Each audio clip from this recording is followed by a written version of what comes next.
So this is lesson 5 of our congruence unit. It's the last lesson we're going to do before we have a quiz.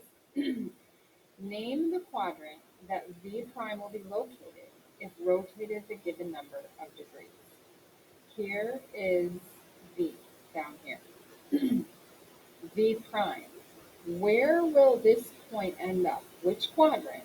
They're labeled for you, so that's nice. Will it, if you rotate 90 degrees?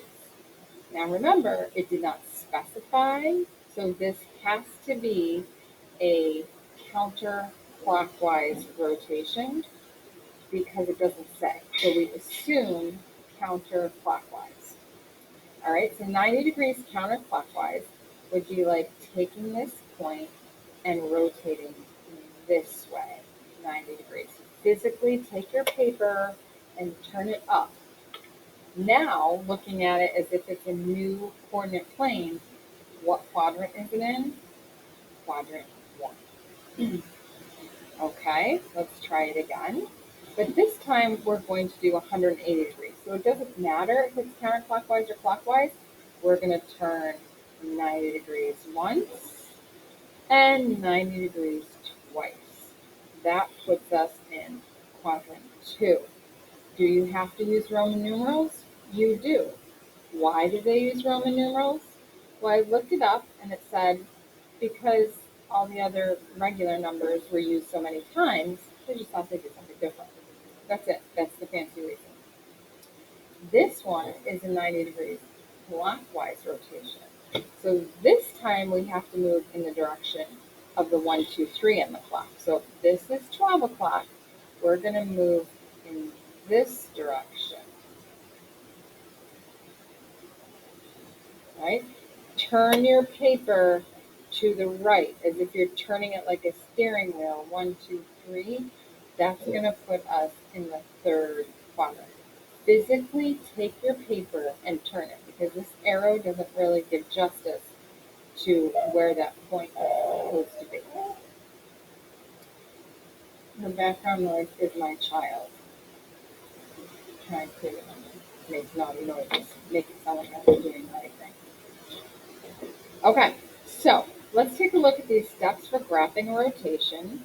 We have to write a rule, find the original coordinates, we're going to name those, use the arrow notation to find the new coordinates, and then we're going to graph it. So we've got a lot to do when we're given a figure and asked to graph its image. So draw the image of line segment PR after a 180 degree rotation about the origin. Step 1, we're going to write the rule using arrow notation.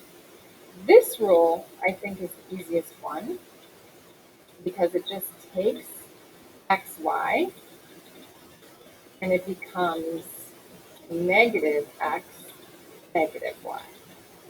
Right? That is, whoops, what's happening? I don't know why I can't make an arrow. That's so weird. Okay, well, there's my arrow. That's so strange. Okay. So now we're going to find the original coordinates of each point. Point P is, let me see if I can get my mouse to do something fun. Starting at P, it's 1, 2, 3, 4, 5. 1, 2, 3, 4, 5, 6, 7. So this is the point 5, 7. 5, comma, 7. Right? And then R is the point 1, 2, 1. So I'm going to do the same here. R is the point 2, 1. Excellent. Now I'm going to make my arrow. And that means that P prime, I'm just going to negate each of those. So it is negative 5, negative 7. And R prime is the point negative 2, negative 1. So now we are going to graph and label the image. P is the point. 1, 2, 3, 4, 5. 1, 2, 3, 4, 5, 6, 7. This is P prime up here. And -2, -1.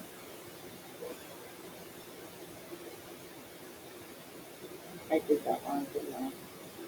I always do things wrong when I am recording. P is not up there. P is down below. It's -5. And then down 7. 1, 2, 3, 4, 5, 6, 7. -7 right there. Thought that was kind of weird. And we're just going to connect these two. Like so.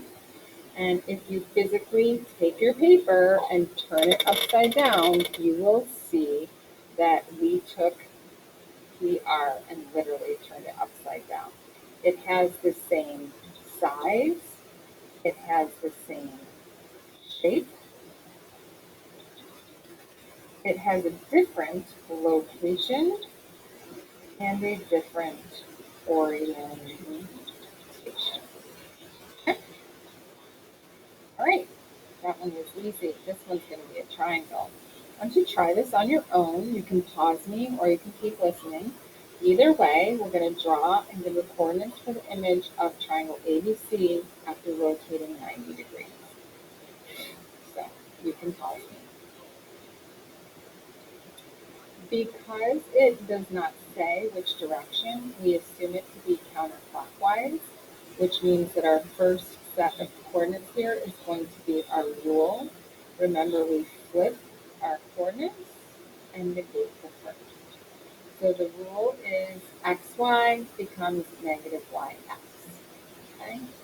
That means we're going to take the point 6, 5, and that is going to become -5, 6.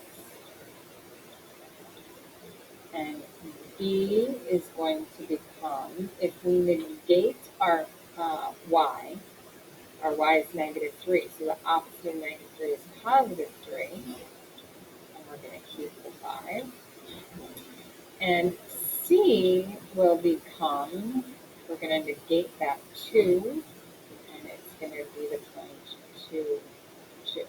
I shouldn't write it on the graph like that. You probably should not follow what I'm doing there.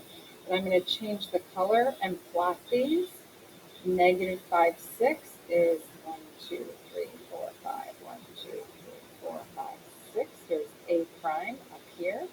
You have to make sure you label them so I know A goes with A prime, B goes with B prime. 3, 5 is here. That's B prime.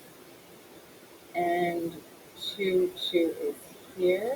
That's C prime. And now I'm going to connect those.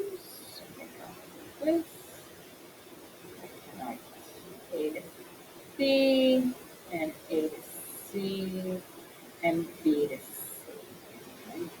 Awesome. You're going to use a ruler to do that.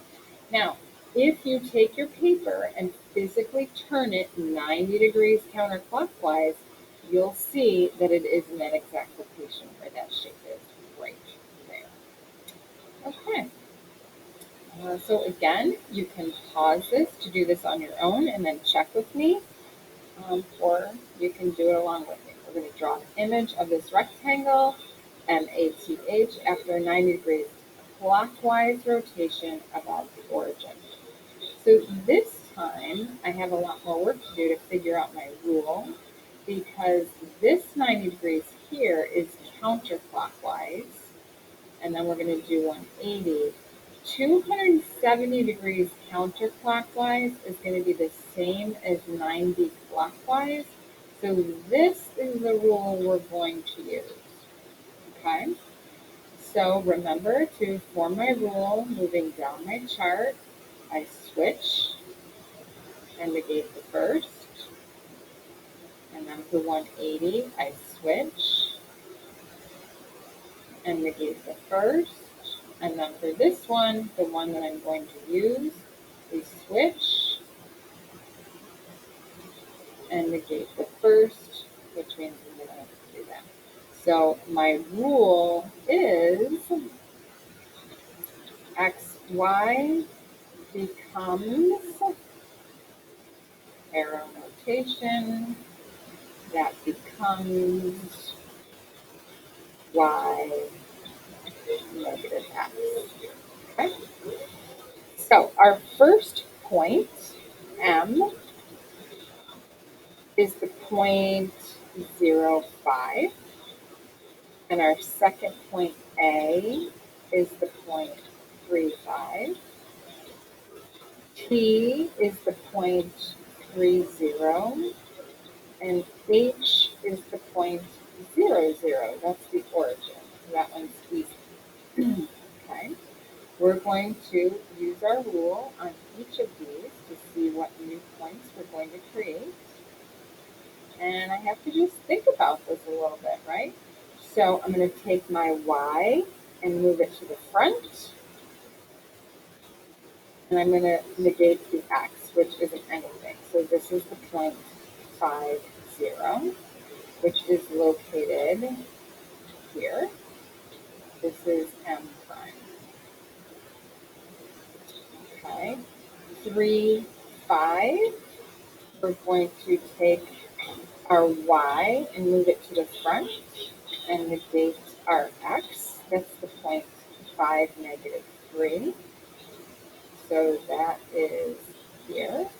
That's A prime. Point here.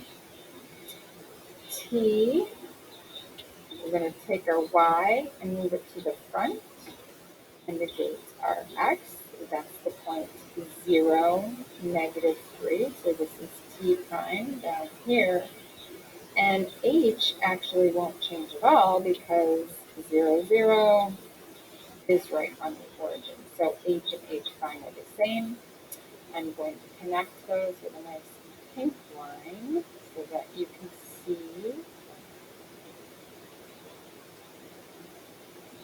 the new shape. And if you physically, again, take your paper and turn it 90 degrees clockwise towards the 1, 2, 3, you'll see that it ends up right under the x-axis, exactly where this is. Okay, page 24 in your packet, you can simply skip and you can move on to page 25, 26, and 27.